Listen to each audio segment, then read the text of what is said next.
La politique africaine menée par le Maroc engage et oblige la négociation avec le Royaume en vue de son adhésion au traité de la Charte de l'énergie, a indiqué mercredi à Rabat le secrétaire général de la Charte internationale de l'énergie, Urban Rusnak. Au terme de ses entretiens avec le ministre de l'énergie, des mines et du développement durable Aziz Dabah sur l'adhésion du Royaume au traité de la Charte d'énergie, M. Rusnak a souligné que le Maroc dispose de l'ensemble des atouts et constituera par son adhésion au traité de la Charte internationale de l'énergie une valeur ajoutée pour l'ensemble de ses membres.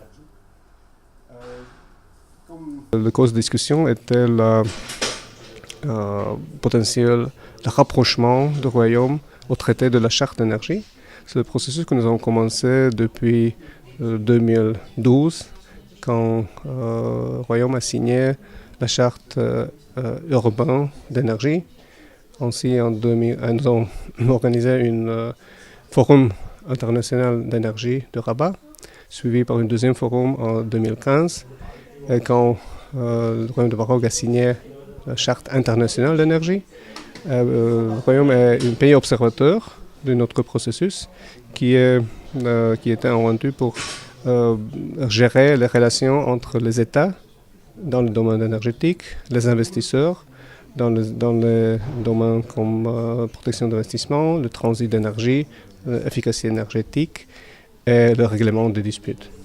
Pour sa part, M. Dabah a mis en avant l'engagement ferme du Royaume pour honorer l'ensemble de ses engagements internationaux, notant que son éventuelle adhésion au traité de la Charte doit prendre compte des opportunités que le Royaume peut s'offrir à travers cette adhésion.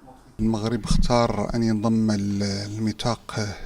Maroc a choisi d'adhérer au traité de la Charte de l'énergie en 2015. L'objectif de ce traité est de rassembler l'ensemble des organismes internationaux et pays concernés, vu le développement enregistré sur le plan énergétique durant les dernières années et la dynamique que connaît le secteur au niveau du Maroc, raison pour laquelle il était nécessaire et indispensable d'adhérer à ce traité.